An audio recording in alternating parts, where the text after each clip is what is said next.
ನಮಸ್ಕಾರ ವೀಕ್ಷಕರೇ.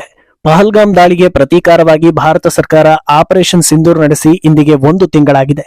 ಸದ್ಯ ಆಪರೇಷನ್ ನಿಂತಿದೆ. ಆದ್ರೆ ಭಾರತ ಕೊಟ್ಟ ಹೊಡೆತವನ್ನ ತಡೆದುಕೊಳ್ಳೋದಕ್ಕೆ, ಅದರಿಂದ ರಿಕವರ್ ಆಗೋದಕ್ಕೆ ಪಾಕಿಸ್ತಾನಕ್ಕೆ ಎಷ್ಟು ಸಮಯ ಬೇಕೋ ಗೊತ್ತಿಲ್ಲ, ಆಗುತ್ತೋ ಇಲ್ವೋ ಅನ್ನೋದು ಕೂಡ ಗೊತ್ತಿಲ್ಲ. ತಾತ್ಕಾಲಿಕ ಸ್ಥಗಿತ ಅಂತ ಹೇಳಿದ್ದ ಮೋದಿ ಸರ್ಕಾರ ಪಾಕಿಸ್ತಾನವನ್ನ ಮರೆತೇ ಬಿಡ್ತಾ ಅನ್ನೋ ಹೊತ್ತಲ್ಲಿ ಕಾಶ್ಮೀರದಲ್ಲಿ ನಿಂತು ಮೋದಿ ದೊಡ್ಡ ಸಂದೇಶವನ್ನ ಸಾರಿದ್ದಾರೆ. ಅಭಿವೃದ್ಧಿ ಯೋಜನೆಗಳ ಚಾಲನೆಗೆ ತೆರಳಿದ್ದ ಮೋದಿ ಅಲ್ಲಿ ನಿಂತು ಮಾಡಿರೋ ಕೆಲಸ ಹಲವು ರೀತಿಯಲ್ಲಿ ಚರ್ಚೆಗಳಿಗೆ ದಾರಿ ಮಾಡಿಕೊಡ್ತಾ ಇದೆ. ಇನ್ನೊಂದೆಡೆ ಜಮ್ಮು ಕಾಶ್ಮೀರ ಸಿಎಂ ಒಮರ್ ಅಬ್ದುಲ್ಲಾ ಕೂಡ ಮೋದಿಯನ್ನ ಹೊಗಳೋದರ ಜೊತೆಗೆ ದೊಡ್ಡ ಸಂದೇಶವನ್ನ ಕೊಟ್ಟಿದ್ದಾರೆ. ಇದು ಮುಂದೆ ಯಾವ ರೀತಿಯಲ್ಲಿ ಇಂಪ್ಯಾಕ್ಟ್ ಮಾಡಬಹುದು ಅನ್ನೋ ಚರ್ಚೆಗೆ ದಾರಿ ಮಾಡಿಕೊಡ್ತಾ ಇದೆ. ಇದೆಲ್ಲವನ್ನ 1 by 1 ವಿವರಿಸ್ತಾ ಹೋಗ್ತೀವಿ. ಈ ವಿಡಿಯೋವನ್ನ ತಪ್ಪದೆ ಕೊನೆ ತನಕ ನೋಡಿ. ಅದಕ್ಕೂ ಮುನ್ನ ಮೀಡಿಯಾ ಮಾನ್ಸ್ಟರ್ ಚಾನೆಲ್ ಅನ್ನ ತಪ್ಪದೆ ಸಬ್ಸ್ಕ್ರೈಬ್ ಮಾಡಿ. ಎಸ್, ಅದೆಷ್ಟೇ ಪ್ರಯತ್ನ ಪಟ್ಟರು, ಅದೆಷ್ಟೇ ಬಾರಿ ಭಾಷಣಗಳಲ್ಲಿ ಹೇಳಿದ್ರು, ಎಷ್ಟೋ ರೀತಿಯಲ್ಲಿ ತಂತ್ರ ಮಾಡಿದ್ರು, ಕಾಶ್ಮೀರಕ್ಕೂ ಭಾರತಕ್ಕೂ ಒಂದು ಅಂತರ ಇದೆ. ಈಗ ಅಂತರ ಕಮ್ಮಿ ಆಗಿರ್ಬೋದು, ಆದ್ರೆ ಅಂತರ ಇರೋದನ್ನ ಮಾತ್ರ ಒಪ್ಪಿಕೊಳ್ಳಲೇಬೇಕು. ಆರ್ಟಿಕಲ್ 370 ರದ್ದತಿ ಬಳಿಕ ಯಾರು ಊಹಿಸದ ರೀತಿಯಲ್ಲಿ ಕಾಶ್ಮೀರ ಬದಲಾಗಿದ್ದನ್ನ ಎಲ್ಲರೂ ನೋಡಿದ್ದೀರಾ. ಇನ್ನೇನೋ ಎಲ್ಲ ಸರಿ ಹೋಯ್ತು ಅನ್ನೋ ಹೊತ್ತಲ್ಲಿ ನಡೆದಿದ್ದೆ ಈ ಪಹಲ್ಗಾಮ್ ಅಟ್ಯಾಕ್. ಇದರಿಂದ ಸದ್ಯಕ್ಕಂತೂ ಪ್ರವಾಸಿಗರು ಕಾಶ್ಮೀರದ ಕಡೆಗೆ ಬರೋದಿಲ್ಲ ಅನ್ನೋದು ಆಲ್ಮೋಸ್ಟ್ ಕನ್ಫರ್ಮ್. ಹಾಗಂತ ಕೈಕಟ್ಟಿ ಕೂತ್ರೆ ಈ ಅಂತರಕ್ಕೆ ಸರ್ಕಾರವೇ ದಾರಿ ಮಾಡಿ ಕೊಟ್ಟಂತಾಗುತ್ತೆ. ಆದ್ರಿಂದ ಇದನ್ನ ಅಭಿವೃದ್ಧಿ ಮೂಲಕ ಸರಿಪಡಿಸೋ ಮಹಾತಂತ್ರಕ್ಕೆ ಮೋದಿ ಸರ್ಕಾರ ಮುಂದಾಗಿದೆ. 1 ತಿಂಗಳ ಹಿಂದೆ ಉದ್ಘಾಟನೆ ಆಗಬೇಕಿದ್ದ ವಂದೇ ಭಾರತ್ ರೈಲು ಯೋಜನೆಗೆ ಮೋದಿ ಇಂದು ಚಾಲನೆ ನೀಡೋದರ ಜೊತೆಗೆ ಇನ್ನೂ ಒಂದಷ್ಟು ಬೆಳವಣಿಗೆಗಳು ನಡೆದಿವೆ. ಅದರಲ್ಲಿ ಪ್ರಮುಖವಾಗಿರೋದು ಖುದ್ದು ಜಮ್ಮು ಕಾಶ್ಮೀರ ಸಿಎಂ ಒಮರ್ ಅಬ್ದುಲ್ಲಾ ಭಾರತದ ಜೊತೆಗೆ ಕಾಶ್ಮೀರ ಕನೆಕ್ಟ್ ಆಗ್ತಾ ಇದೆ ಅಂತ ಹೇಳಿರೋದು. ಜಮ್ಮು ಕಾಶ್ಮೀರವನ್ನ ಭಾರತದ ಉಳಿದ ಪ್ರದೇಶಗಳಿಗೆ ಕನೆಕ್ಟ್ ಮಾಡೋದು ಸಣ್ಣ ವಿಚಾರ ಅಲ್ಲ. ಬ್ರಿಟಿಷರು ಕೂಡ ಇದಕ್ಕಾಗಿ ಪ್ರಯತ್ನಿಸಿದ್ರು, ಆದ್ರೆ ಆಗ್ಲಿಲ್ಲ. ಈಗ ಮೋದಿ ಅದನ್ನ ಸಾಧಿಸಿ ತೋರಿಸಿದ್ದಾರೆ. ಇನ್ನು ಮುಂದೆ ಕಾಶ್ಮೀರ ಭಾರತದ ಉದ್ದಗಲಕ್ಕೂ ಸಂಪರ್ಕ ಹೊಂದಲಿದೆ. ಕಾಶ್ಮೀರದ ಸೇಬು ಹಣ್ಣುಗಳು ಇನ್ನು ಮುಂದೆ ಜಗತ್ತಿನಾದ್ಯಂತ ಪಸರಿಸಲಿವೆ ಅಂತ ಹೇಳಿದ್ರು. ಅಂದ್ಹಾಗೆ ಇಂದು ಉದ್ಘಾಟನೆ ಆಗಿರೋ ಈ ಚೆನಾಬ್ ರೈಲು ಸೇತುವೆ ಸಣ್ಣ ಪುಟ್ಟದಲ್ಲ. ಬರೋಬ್ಬರಿ 1315 ಮೀಟರ್ ಉದ್ದದಾಗಿದ್ದು ವಿಶ್ವದಲ್ಲೇ ಅತಿ ದೊಡ್ಡ ರೈಲ್ವೆ ಬ್ರಿಡ್ಜ್ ಆಗಿದೆ. ಇದನ್ನ ಹೊರತುಪಡಿಸಿದ್ರೆ ಅತಿ ದೊಡ್ಡ ರೈಲ್ವೆ ಬ್ರಿಡ್ಜ್ ಉದ್ದ 359 ಮೀಟರ್. ಅಲ್ಲಿಗೆ ವ್ಯತ್ಯಾಸ ಎಷ್ಟಿದೆ ಅನ್ನೋದನ್ನ ನಾವೇ ಗಮನಿಸಬಹುದು. ಐಫೆಲ್ ಟವರ್ಗಿಂತ ಉದ್ದನೆಯ ಬ್ರಿಡ್ಜ್ ಇದಾಗಿದ್ದು ಭೂಕಂಪಕ್ಕೂ ಬಗ್ಗೋದಿಲ್ಲ. ಗಂಟೆಗೆ 266 ಕಿಲೋಮೀಟರ್ ವೇಗದ ಗಾಳಿ ಬೀಸಿದ್ರೂ ಅದನ್ನ ತಡೆಯೋ ಶಕ್ತಿಯನ್ನು ಹೊಂದಿದೆ.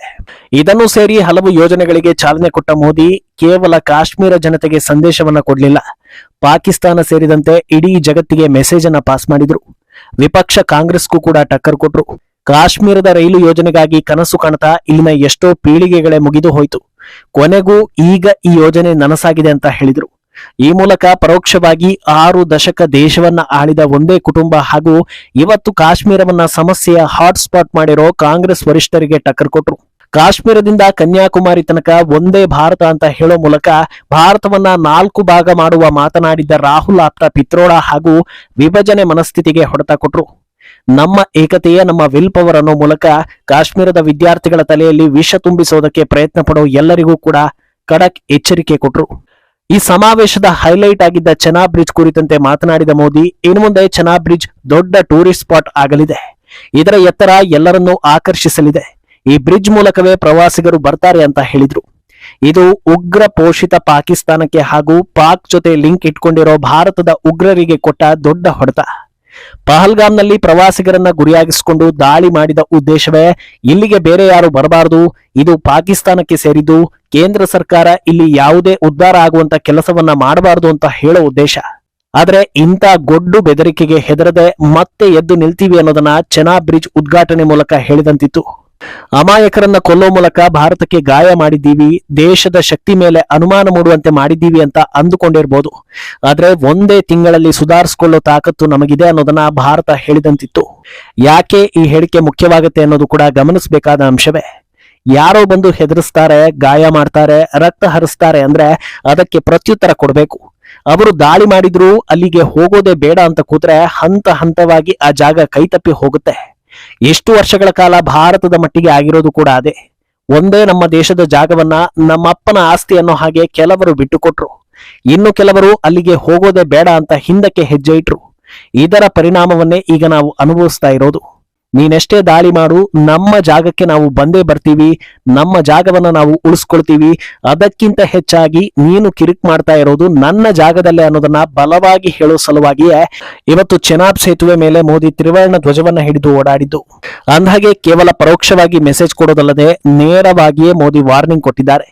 ಕಳೆದ ತಿಂಗಳು ಇದೇ 6ನೇ ತಾರೀಕಿನಂದು ರಾತ್ರೋರಾತ್ರಿ ಪಾಕಿಸ್ತಾನದಲ್ಲಿ ಸೂರ್ಯೋದಯ ಆಗಿತ್ತು. ಆ ಬೆಳಕಿನ ಪರಿಣಾಮವನ್ನ ಇವತ್ತಿಗೂ ಪಾಕಿಸ್ತಾನ ಅನುಭವಿಸ್ತಾನೆ ಇದೆ. ಎಷ್ಟೇ ಮುಚ್ಚಿಡೋದಕ್ಕೆ ಪ್ರಯತ್ನ ಪಟ್ಟರೂ ಗಾಯ ಮಾಯದೆ ಎಲ್ಲಾ ಕಡೆ ಗೊತ್ತಾಗುವಂತೆ ಆಗ್ತಾ ಇದೆ. ಆದ್ರೆ ಒಂದು ಸಲ ಕದನ ವಿರಾಮ ಘೋಷಣೆ ಆದಾಗ ಇದು ಇಲ್ಲಿಗೆ ನಿಲ್ಲೋದಿಲ್ಲ ಅಂತ ಮೋದಿ ಹೇಳಿದ್ರು. ಆಮೇಲೆ ಇದನ್ನ ಮರೆತೇ ಬಿಟ್ರ ಅನ್ನೋ ಪ್ರಶ್ನೆ ಕೆಲವರಲ್ಲಿ ಹುಟ್ಟಿತು. ಆದ್ರೆ ಇವತ್ತು ಮತ್ತೊಮ್ಮೆ ಆಪರೇಷನ್ ಸಿಂಧೂರ್ ಬಗ್ಗೆ ಮೋದಿ ತುಟಿ ಬಿಚ್ಚಿದ್ರು. ಪಾಕಿಸ್ತಾನಕ್ಕೆ ಆಪರೇಷನ್ ಸಿಂಧೂರ್ ಅನ್ನೋ ಪದವನ್ನ ಕೇಳಿದ್ರೆ ಅದರ ಸೋಲು ಹಾಗೂ ಪತನ ನೆನಪಾಗುತ್ತೆ ಅನ್ನೋದನ್ನ ಹೇಳಿದ್ದಾರೆ. ವಾಸ್ತವದಲ್ಲಿ ಪಾಕಿಸ್ತಾನಕ್ಕೆ ಹೊಡೆತ ಬಿದ್ದಿದೆಯೇ ಹೊರತು ಇನ್ನು ಸಂಪೂರ್ಣವಾಗಿ ಪತನ ಆಗಿಲ್ಲ. ಆದ್ರಿಂದ ಮುಂದಿನ ಆಪರೇಷನ್ ಸದ್ಯದಲ್ಲೇ ಇದೆ ಅನ್ನೋದರ ಸಿಗ್ನಲ್ ಕೊಟ್ಟಂತೆ ಭಾಸವಾಗ್ತಾ ಇದೆ. ಕಳೆದ ಕೆಲ ದಿನಗಳಿಂದ ಭಾರತ ಸ್ಟ್ರಾಟಜಿಕಲ್ ಆಗಿ ಒಂದಷ್ಟು ಮೀಟಿಂಗ್ ಗಳನ್ನ ನಡೆಸಿದ್ದು ಕೂಡ ಇದೇ ರೀತಿ ಅನ್ನಿಸುವಂತೆ ಮಾಡಿತ್ತು. ಈಗ ಮೋದಿ ಮಾತು ಅದಕ್ಕೆ ಪುಷ್ಟಿಯನ್ನ ಕೊಡ್ತಾ ಇದೆ. ಇನ್ನು ಇಷ್ಟೆಲ್ಲ ಆಗೋ ಹೊತ್ತಿಗೆ ಆತ ಕಾಂಗ್ರೆಸ್ ಅಲರ್ಟ್ ಆಗಿತ್ತು. ಒಂದೇ ಭಾರತ್ ಹಾಗೂ ಚೆನಾಬ್ ಸೇತುವೆ ಮೋದಿಗೆ ಪ್ಲಸ್ ಪಾಯಿಂಟ್ ಆಗುತ್ತೆ ಅಂತ ಗೊತ್ತಾಗ್ತಾ ಇದ್ದ ಹಾಗೆ ವಕ್ತಾರ ಜೈರಾಮ್ ರಮೇಶ್ ಪ್ರೆಸ್ ಮೀಟ್ ಮಾಡಿದ್ರು. ಇದರ ಕ್ರೆಡಿಟ್ ಕಾಂಗ್ರೆಸ್ ಪ್ರಧಾನಿ PV ನರಸಿಂಹರಾವ್ ಅವರಿಗೆ ಸೇರ್ಬೇಕು. ಈ ರೈಲ್ವೆ ಪ್ರಾಜೆಕ್ಟ್ಗೆ ಸ್ಯಾಂಕ್ಷನ್ ಆಗಿದ್ದು 1995ರಲ್ಲಿ ನರಸಿಂಹರಾವ್ ನೇತೃತ್ವದಲ್ಲಿ.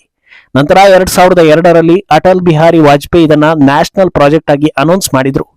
272 ಕಿಲೋಮೀಟರ್ ಯೋಜನೆ ಪೈಕಿ ಸುಮಾರು 160 ಕಿಲೋಮೀಟರ್ 2014ಕ್ಕಿಂತ ಮುಂಚೆಯೇ ಉದ್ಘಾಟನೆ ಆಗಿದೆ.